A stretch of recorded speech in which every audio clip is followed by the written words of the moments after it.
Good evening, everyone. So we've heard a lot about Atlanta. So tonight the topic is about how we converge business and society together. You know, Atlanta, we know, has been historically shaped by both corporate growth and civil rights movement. And so we're here to talk a little bit more about these two identities and how these two identities can converge together.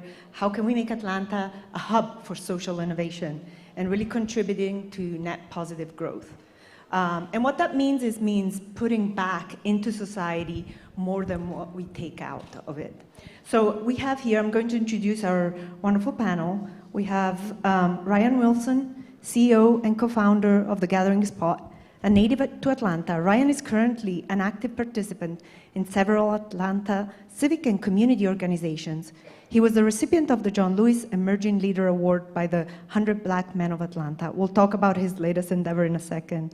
So then we have Brian Tolson. He's an entrepreneur, co-founder at Lexicon Strategies, a community and social impact consulting firm. Previously, Brian was interim CEO of the National Center for Civil and Human Rights and has spent his career working at the intersection of human rights, public health, media, and social justice. And we have Don Ray Vaughn, idea generator, investor, partner. Don Ray is an Atlanta native living in both Atlanta and Los Angeles and links investors to opportunities in technology, media, real estate, and social impact, investing alongside Google Ventures, Google Ventures, Guggenheim, and more. And then we have Monica Dolores Hooks, Executive Director of the Atlanta Women's Entrepreneurship Initiative. Monica is a strong advocate and supporter of female entrepreneurship in Atlanta. So welcome our panel. Thank you.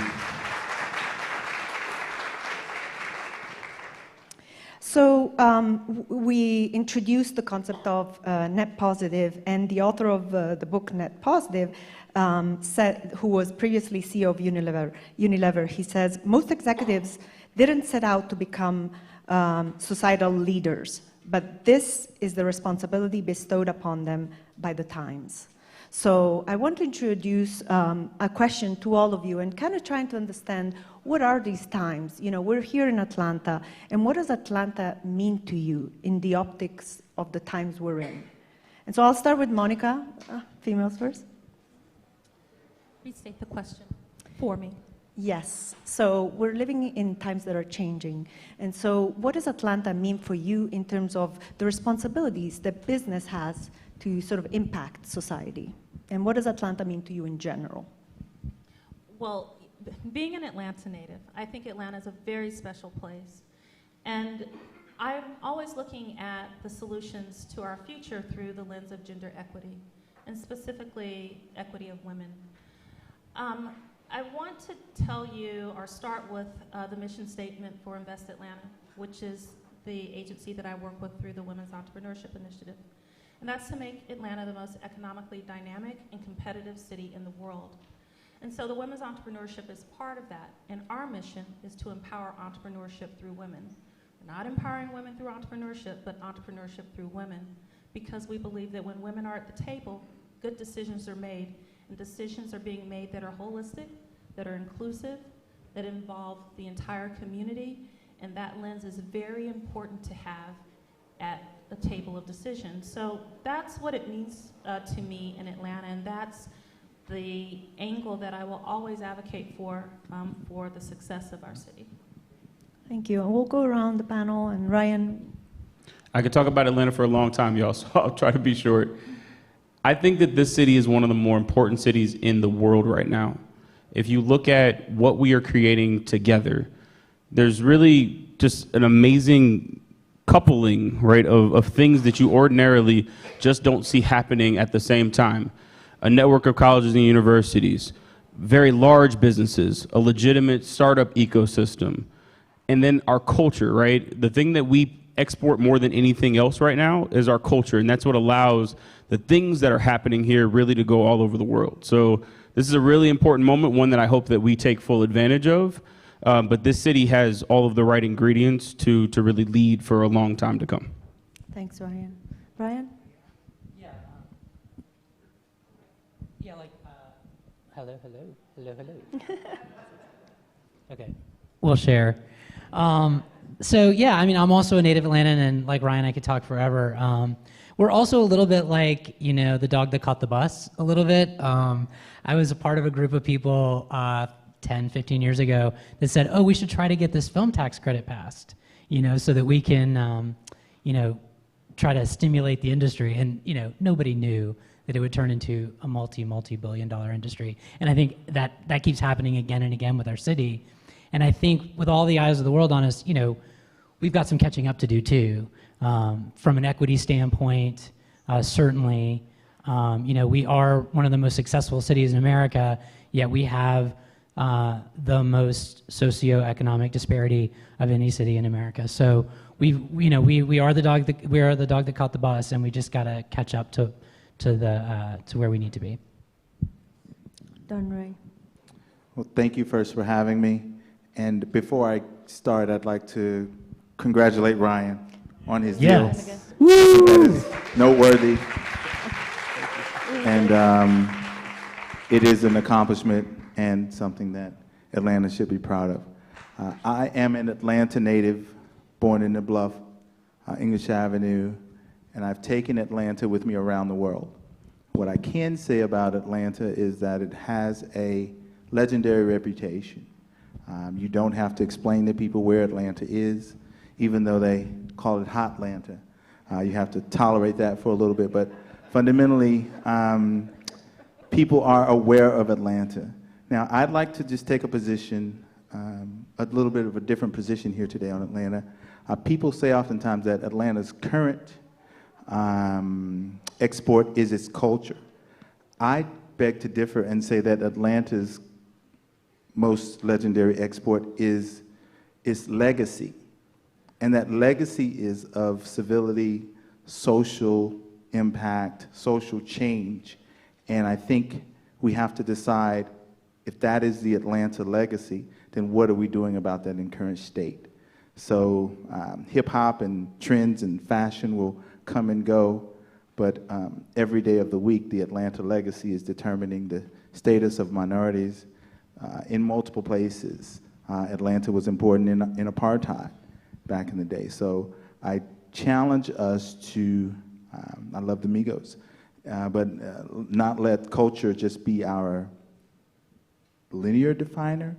I think that Atlanta has a multiplicity that also is its legacy, and we should hold that legacy high. So thank you.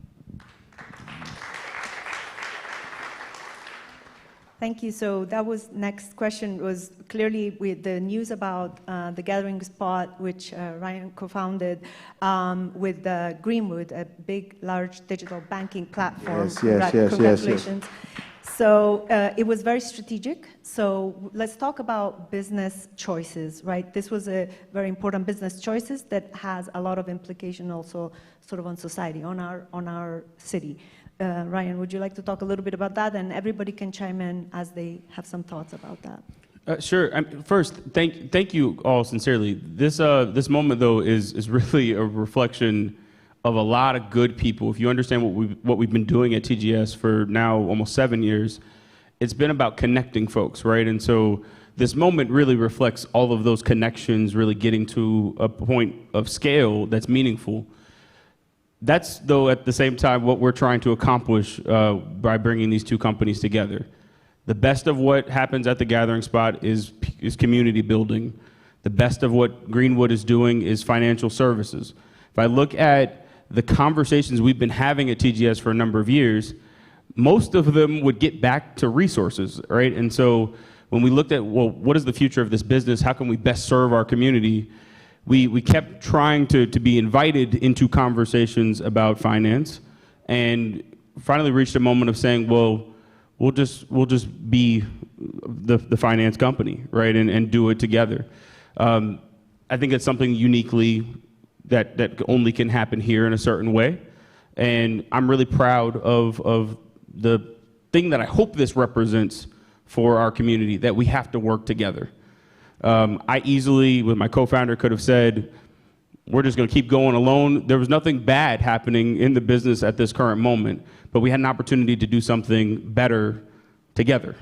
And we decided to jump in, and this is day 2 of my So give me a second to talk about or to figure out exactly fully what that future will be. But the plan is to build a really big company out of this city, and to build a big company that is able to continue to add as many services and meaningful relationships as possible. So exciting times. I appreciate the support, and please continue. Let's continue this conversation, right? Because this company, at its best, will be a reflection of all of the things that are happening in this city, really coming together again to provide meaningful services.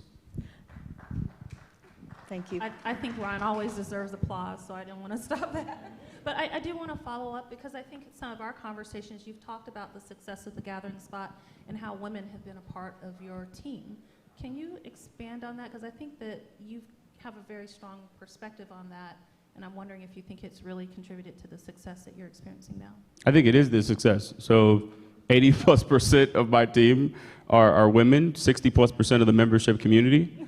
Our belief was that if you were going to disrupt the industry that we were in, you had to be specific about it. And so I think that that's a theme of today, right? This entire night of ideas. We've got to be intentional about the things that we want to achieve. That was one of the places that we've always wanted to be intentional in the business. Yeah. And so following up with that, businesses pledged a lot of funds to support, increased growth and support, diverse entrepreneurship and diverse business, et cetera. How are you interacting with these large businesses, and what are you seeing in terms of those pledges? How are they being put in place? We've got a ways to go. One of my favorite quotes in life is, do you really want to win or look good losing? And I think that that is the question that we have to ask the corporate community. A lot of pledges made, I think a lot of sincere thoughts. How intentional are we going to be? And do we really want to look good losing, or do we want to win? Mm-hmm. If we want to win, there's some things that we're going to have to do, right, that go beyond conversation, right? To Dominique's point, we've got to actually talk about, or everybody's point, we've got to talk about how this city is going to work for everyone. And to do that, that's not going to just be quick press releases and nice Zooms, right? We've got to start talking about what are we going to do, right? And I don't think that we're at that part of the conversation yet. Accountability, I think, is something that we also need to focus on. On our pre-call, we talked about the difference between the Black Lives Matter commitment of capital. There was about $50 billion during that time verbalized. Statistically, I think only $800 million of that has gone out. So let's just say that that's less than 5%. So what happens is our corporations get the credit for the press release, but they aren't actually having to put those dollars on the street. So an entrepreneur like Ryan, an entrepreneur like myself, an entrepreneur like the people in this room think that there is a new pool of capital, capital-minded, diversity-minded, catalytic-minded, waiting for them. But that capital is what I'll call in name only, no actions. So I think what we have to also do coming out of rooms like this is hold our corporations accountable. Use some of that social influence to talk about, to ask that question. And then maybe we can get those numbers up, because $50 billion is a lot of money and it can make a lot of change. But if you take that, and they haven't even gotten to $1 billion out of 50, then shame on them. Yeah, such a good point. I'm really, this idea that keeps resonating with me is this idea of short-term thinking and long-term thinking, which I think you really hit on. And, and everybody in the city uses the legacy of Dr. King, when it's convenient and to shine a light. But Dr. King made some very, very difficult choices in the short term for the long-term benefit of this nation, right? And so we have to realize that, Dr. King was very unpopular at his time, among both races, for many reasons. And we have to be willing to make those kind of short-term personal sacrifices for people to hate you on Instagram in order for us to push this city, this nation, forward. I mean, those are the hard choices that we have to make. And press releases are very popular these days, but it's the long-term commitment. What is your 50-year plan for changing equity in the city?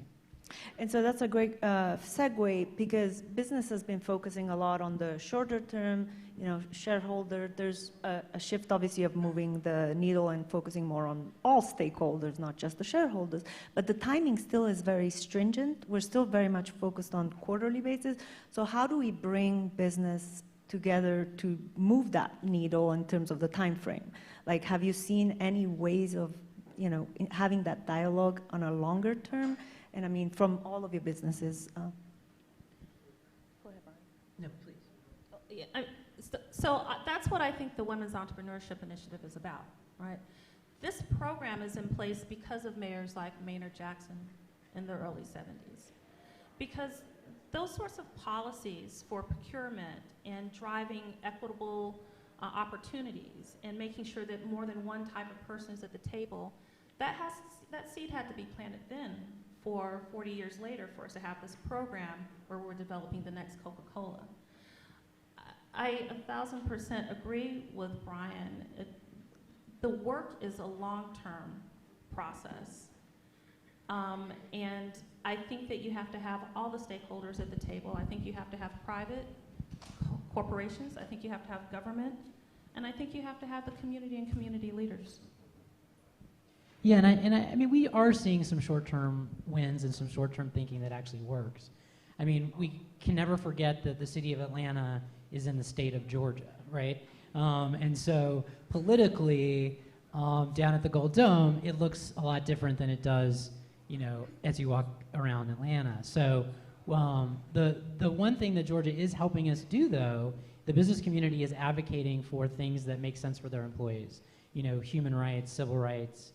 I was part of a team that helped defeat RFRA, which was the Religious Freedom LGBTQ discrimination bill 5 years ago, and it was the business community. We got the nascent film industry to come out and say, not in this state. You cannot do this and expect business to go on as usual. So the business story is helping us politically in a state that is really more conservative than the city. So I think that's some short-term thing win. I'll just say quickly, we have to stop having this conversation like what we are trying to achieve is impossible. This is one of the few conversations that when you start talking to businesses, there almost is this commitment to confusion where you can almost set a calendar date for 10 years down the road, and the company will say, well, we'll probably still be talking about this. Those same companies, though, will have built the most complex logistics organizations ever, figured out how to get this thing to that place in the shortest period of time possible, but finding people or figuring out how we're going to actually make this work environment equitable for everyone, that's the conversation that's impossible for some reason. So I think how we start conversations, they really matter, and we can't have this conversation with the assumption that we'll never get there. I believe that we can, and I believe that we have really talented companies in this city in particular that I've watched solve problems super fast. So I'm going to trust that those really smart people can be really smart in this arena too, and let's figure it out. Great, yeah. So well said. So you're talking about also public-private partnerships, and do you have any example of anyone that you might have seen successful, or like what is one that tomorrow we could put in place, right? Well, you heard of this thing called the West End Mall. We could put that one in place. Yes, thank you. As you guys know, my partner Ryan Gravel and I, who did a great job on the previous stage, I'm a person that grew up in the mall, the opportunity to purchase the mall. That deal, I declare, is not dead. It is just hyper complicated right now. But in a place like Atlanta, could a guy who grew up in a mall, went to college across the street from the mall, partner with the city to properly develop the property into something that will be a catalytic moment for south of I-20, for adjacent to Morehouse and Spelman, Clark, and Morehouse School of Medicine. So those are the type of things that I think we have to become a little bit more intentional about, because what happens from a person who's in the market, as Ryan and I are in the market and others in this room are in the market, and others and everyone on the stage is pretty much in the market for either an activation of capital, a partnership of capital, or a commitment to philanthropic capital. What happens is you get a large corporation that announces that they're coming to Atlanta. Inevitably, what they say, they talk about Atlanta's civil legacy. Okay? Then they say, let's be a part of that civil legacy, but what they're really doing is basing themselves in Atlanta, taking credit for being a part of that civil legacy, but not being civil advocates. Okay? So what we are doing here is, I hate to say it, guys, but Atlanta's legacy is for sale. It's being sold. We are not collecting on that adjacency. We could name the companies. I won't, because like Ryan, I'm going to give them a chance to come to the table. But our legacy is being put up for sale. It's this adjacent commitment that they make in their press release. Their CEO puts a couple of, shall I call, rented minorities next to them without real equity. Okay? This is the night of ideas. Here are my ideas. Okay? Okay? So, wow, that was good. So my ideas are, our legacy should not be for sale. There should be some form of an index. Some of you guys start keeping track.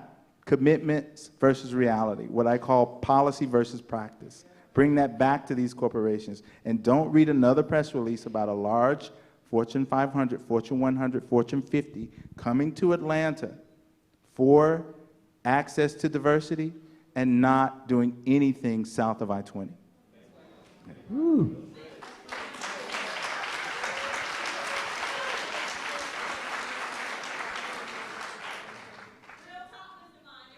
Thank you. Pray for me, y'all. Good gracious.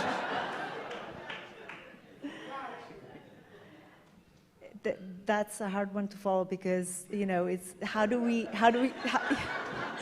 I'm speechless. Yes, it's true. But in terms of, like, you know, tomorrow, right? Well, let me just give it a second.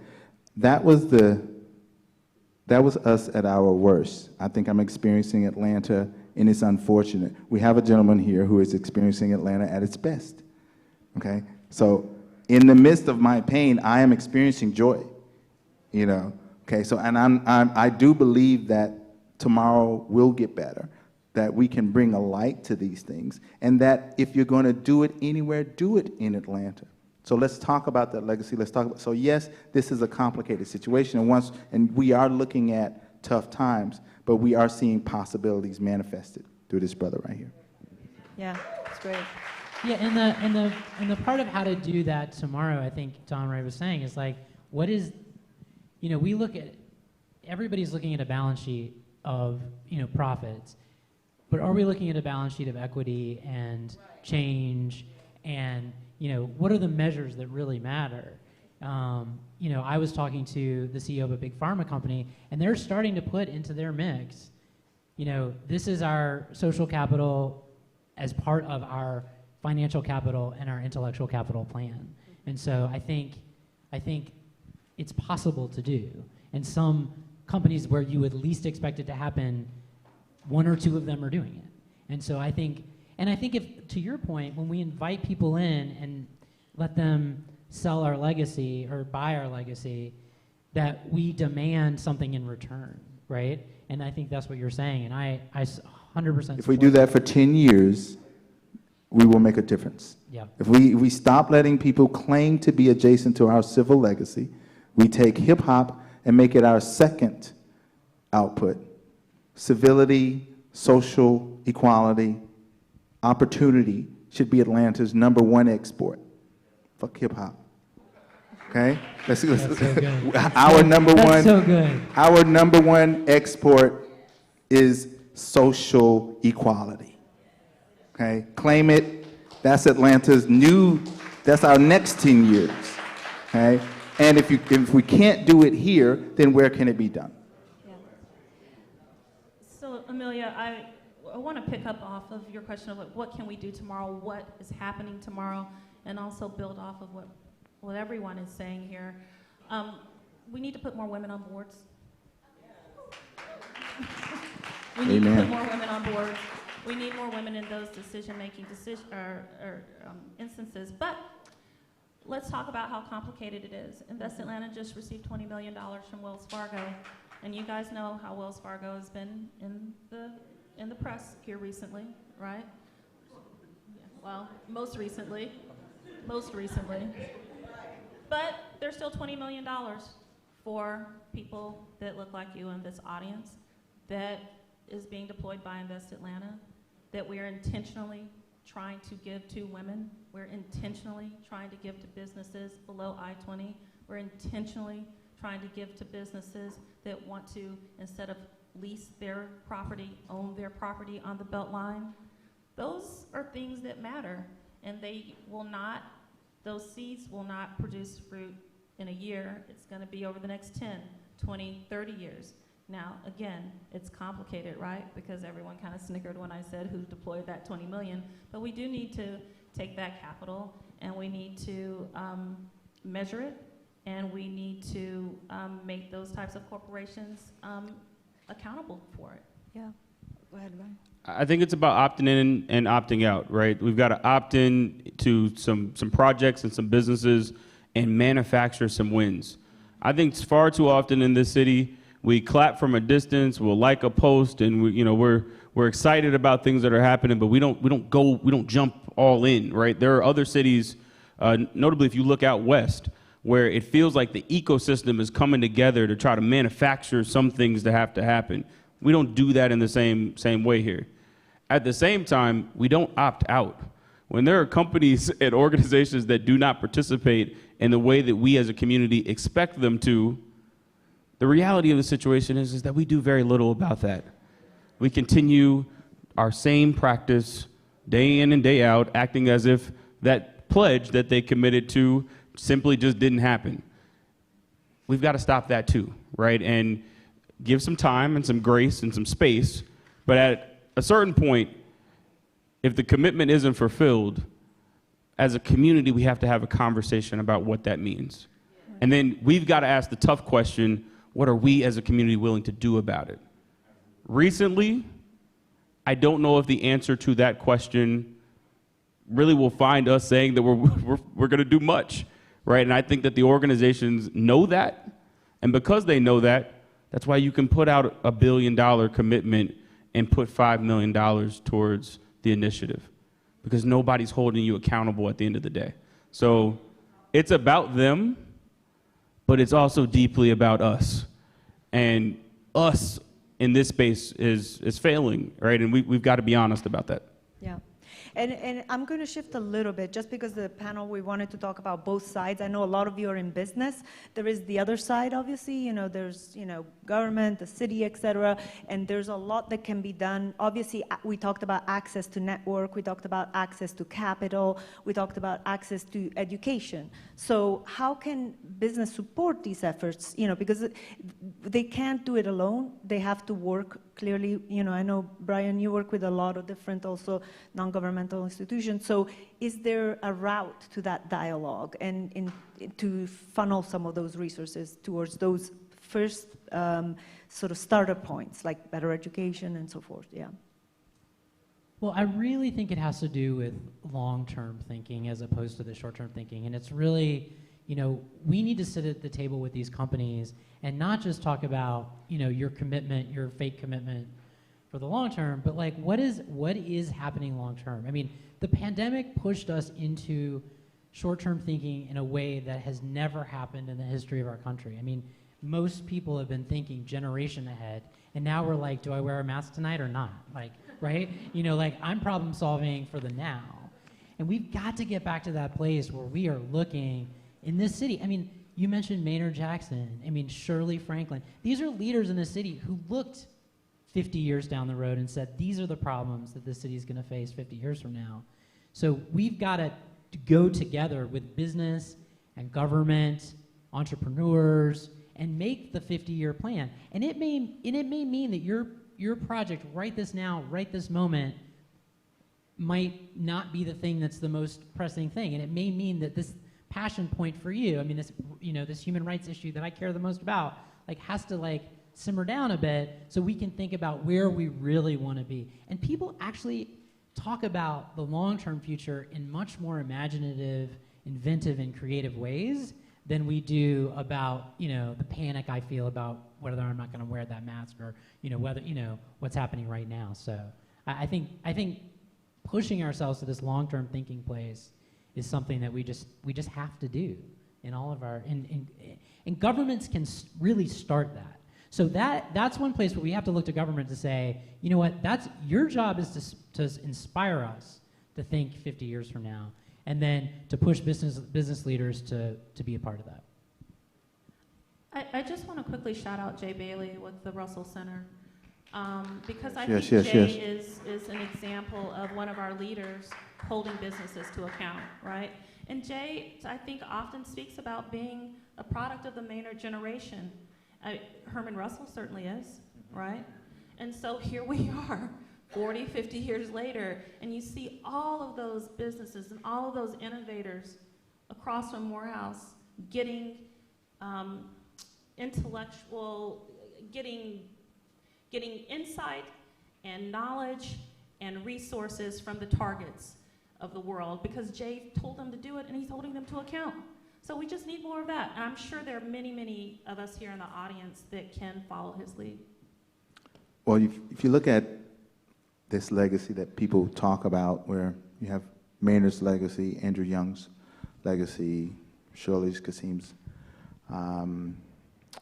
I think that in our new administration, you know, who will be a part of Mayor Dickens' legacy? You know, I think the Gathering Spot is a great candidate. I think that myself and Ryan Gravel and the proper development of the West End Mall makes for a great candidate, but also what makes for a great candidate is creating a step system. So people are amazed that I was able to get the mall under contract. That took almost $750,000 just to get to a day where it was present. So being an urban entrepreneur is not an easy thing, and over 90% of our businesses have less than 2 employees. So when we start to talk about how do we increase, what does government do, we also have to bring projects that governments can partner with. We have to bring things that can pass muster inside of Invest Atlanta, but we also need Invest Atlanta to, shall we say, have a little ladder approach. You know, you give that money or you grant some of that money off to people who help get entrepreneurs up to speed. So I think that the legacy, thank you, the legacy of Atlanta and the challenge of Atlanta and the responsibility of Atlanta's government are all intertwined. And if we basically look at it as a symbiotic, multi-generational relationship, then 10 years from now, 15 years from now, 20 years from now, someone hopefully will become the Hermans and the the Dr. Stephen Dawkins of this generation and benefit from the intentionality. I want, when you say a place first, like America First now has a bad tone because I think it was because of who originated that current phase. But I like Atlanta First. I think that we need some selfishness. I'd like to claim that Atlanta may be a little too social. Okay? How about we protect some of Atlantans? How about we protect some of the multi-generations? We are so inviting. By the time that we've invited everyone here, an Atlantan may be 3rd, 4th, 5th on the list. And that Atlantan has been here for 8 generations, 5 generations. But Southern hospitality has its benefit and it also has its challenges. I'd like to say that we need to address them both. Just building off of that for a second, my dad's here, and one of the things that he told me when we started the process of the business, he was like, son, small ideas will keep you small. You have to fight for the best possible version of your idea. That quote changed how I thought about the business from that moment forward. We had to fight for the best possible version of the idea. I think that that's the same way that the city has to think about our work. we're so fascinated, y'all, with talking about how to start things that we spend very little time talking about how to scale them, right? And Amen. the full Yes. possibility of whatever it is that we're talking about, what it could be, right? And again, because we don't name it either, right? Like I can look out quickly and say, Don Ray's project needs to happen, Joel's project needs to happen, Jay Jackson's project needs to happen, right? And they need to happen not at just happy to be here levels, right? But they need to happen at scale, right? Because Institutional. that's actually what these legacies of all the names that we like to say often, they had big visions, y'all, not small ones. It was like, we're going to go as a relatively small city and host the world.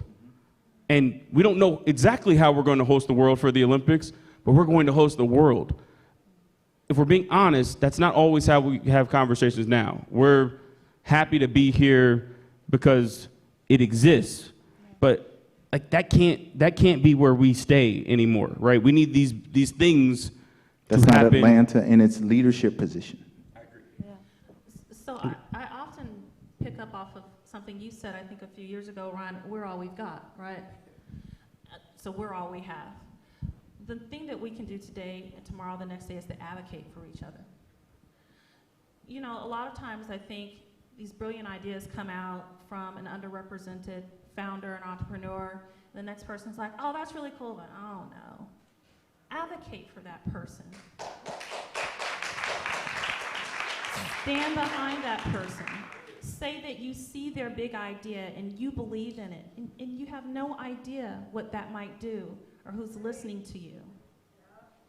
And just imagine that the person that was selling a chicken sandwich, right, if they were told that that business was just going to be the chicken sandwich shop and not Chick-fil-A, right? I mean, it's just, we've got to talk to each other with the possibility of what we can achieve at its highest heights, right? And that is not the Atlanta way right now. We are, that's nice, cool to see it, but not you can be an international brand still selling your chicken sandwich, right? I mean, like, again, it sounds cool to do this, right? But we've actually got to practice it.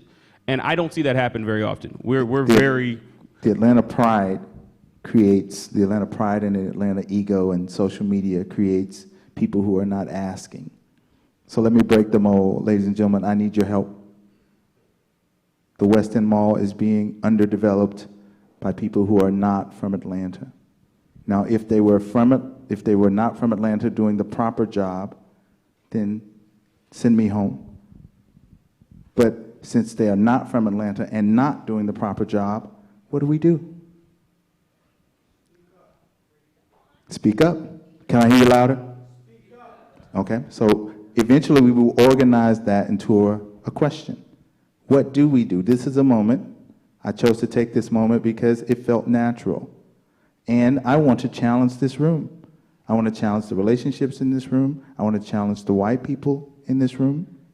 I want to challenge all of us in this room to be a little bit more active and be a little less reactive. Because what you're going to do is you're going to see me on the Beltline 6 months from now and say, what happened? And I'm going to say, you didn't send an email. Or didn't go to that MPU meeting. Amen. So there's a lot of big businesses also coming in town, right? So how do we act also both inclusive and go for that next big project, working, collaborate together with these big businesses that are coming in town? How can we utilize that as an opportunity, rather? Well, since I've been the one saying the most critical, I'll talk about opportunity. What I have found is that there is money out there with intent. But where that money needs to meet, I have a business analogy that the money lives on the 35th floor. But you get access to the money on the 20th floor. And a normal business plan starts about the 5th floor. So there needs to be some advocates that are moving deals from the 5th floor to the 20th floor, where they can really be considered, underwritten, partnered with. So philanthropy, family office, individually wealthy people. Say, I may not invest in your plan, but what I'm going to do is I may not invest in your deal. I have not made that decision, but what I am going to do is I'm going to invest in your business plan. We have to help each other get better. We have to help each other increase that ask, because a large corporation says you're just not there yet. It's a little too risky. I know I said it on paper, but you're not where I can activate yet. So we now have to start lifting ourselves up to that 20th floor so we can ask, and that ask can pass muster. Yeah, and I think we have to look at the businesses that we don't expect to do good things. Because if we only talk to businesses that are good businesses that do good things, we're not going to change the world, right? We've got to change the people that we expect to do bad things. We've got to look at the polluters. We've got to look at, the companies that, may have not had the best record. And we got to change them. Because if we change the people that are causing harm, we're sort of, doubling our impact, right? So I think as businesses come in, we don't write them off as like, oh, those, and we live in a politically divisive time. So, oh, those crazy, conservative, whatever. We have to embrace those folks and we don't have to expect them to come all the way yet. But if they move 5%, if they make a 5% commitment at this point in this moment, and they are willing to measure it and deliver on that promise, not make fake promises, but deliver on that promise, that's how we really change things. Yes, absolutely. And so on that note, I want to close sort of this panel in trying to get a sense of, are we feeling positive about Atlanta or other? How are we feeling about our city? Are we energized, all of us, tomorrow to go out there and actually put these things in place that were phenomenal ideas? I'm incredibly positive about Atlanta, but I think we're all critical thinkers. And we know that there's opportunity for all kinds of improvement. Look, I'm optimistic about Atlanta. I always will be. I guess that's the entrepreneur that's in me. But I don't think that talking about hard issues in love is not being optimistic about the future of the city. I think that we can do that, to Don Ray's point earlier. If any place could figure it out, we can figure it out. And so I think we have to have nights like this and then go out and turn the ideas into action. And I believe that we are uniquely positioned to do that here. So I'm not sad at all, right? I'm actually really energized about what we can do. We just need to go do it, right? And that's the next step. I'm also optimistic, especially talking to these guys and some amazing things that are happening right now for the city of Atlanta. For our planet, I have a lot more concerns right now. This is my chance to plug something. So if you get a chance, go to 9lessons.org. I'm working on a project for Gates Ventures, Gates Foundation, Rockefeller Foundation, and a whole bunch of other people for Dr. Bill Fahey. I don't know if you guys know who he is, but amazing, true hero, Presidential Medal of Freedom winner from Atlanta. And we're looking at, this pandemic and how we blew it. And all of the existential threats that we face to the human race, and how poorly we are performing against that. And as Atlanta seeks to be this sort of global leader, we got to be a global leader in addressing some of these major problems, which we are just burying our head and pretend they don't exist. We think about traffic in Atlanta. We think in how annoying that is and how terrible that is. Think about the pollution we are putting into the air for generations to come. So anyway, I'm positive for Atlanta. I'm concerned for our planet. Thank you. I am. I have to really frame my life because I hold on to my Los Angeles life because it gives me some autonomy. I hold on to my entertainment and technology investments because it keeps the lights on and keeps me a prospering individual. So I have to note that I have an entirely different income, an entirely different life. So as a black man here in Atlanta right now, thinking about the future of Atlanta, I'm very concerned. I'm concerned because of growth is a principal result of economics. If we are not included in this economic system of this hyper-growing thing. See, Atlanta is no longer social. Stop thinking about it as a social engine. Think about it as a growth engine, and your cousin is about to outgrow you. Your city is about to outgrow you. So what does that mean? So because I grew up in the Bluff, I have family members who are drug addicts right now. I have family members who've lost their homes in Fourth Ward right now.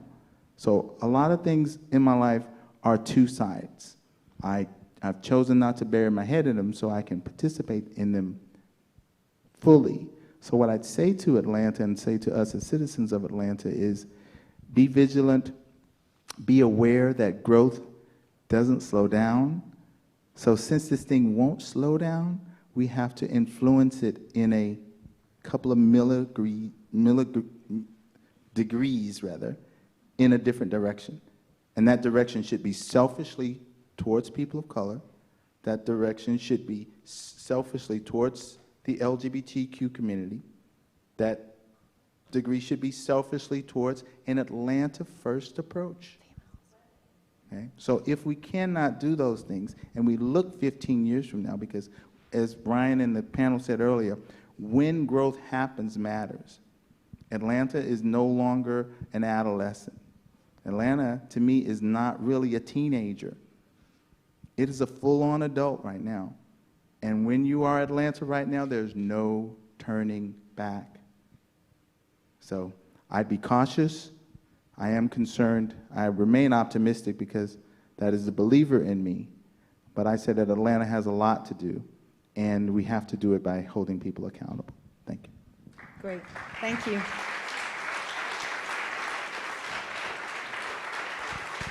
Thank you. Thank you, Monica. Thank you, Ryan. Thank you, Brian. Thank you, Don Ray. And thank you to our host, moderator, Paul. Thank you. Thank you, Amelia. Wonderful job, Amelia.